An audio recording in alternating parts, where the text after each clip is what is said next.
یکی دیگه از بنی امیه ولید بن عبدالملک.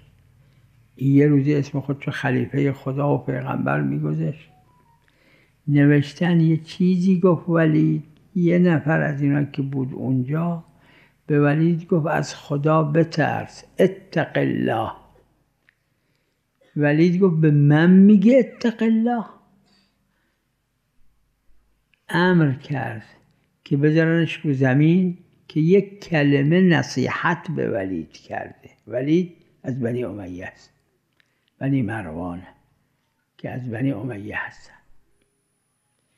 امر کرد بذارنش رو زمین، یه عده بیان لگد کوبش کنن تا مرد. که چرا به ولید گفته اتق الله؟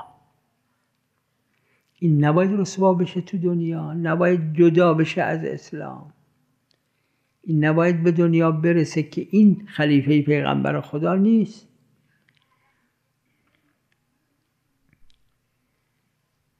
یک کاری که مکرر بنی امیه و بنی العباس میکردن این بود، یک کسی اگر اینا هیچ کدوم مجرم که نبودن، اینا مجرمای سیاسی به اصطلاح امروز بودن.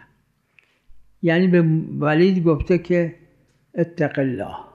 اون معاویه رو قبول نداشته، عمرو بن حمر. وقتی زنش رو میگیره حبس میکنه، خودشو میکشه. یکی از کارهایی که اینا تو کتابا نوشتن، من باز سفارش میکنم، خصوصا دختر خانم های جوان و نوجوان، خصوصا اون دانشگاهی ها، اونایی که تو حوزه درس خوندن، اونایی که دست به قلم و خوندن دارن، اینا رو جمع کنن یه جا بنویسن، به دنیا برسونن تو این ماهواره ها، تا دنیا بفهمه اینا بنی امیه و بنی العباس اینا ممثل اسلام نیستن، اینا نشون دهنده اسلام نیستن. همینقدر این واجب عینیه.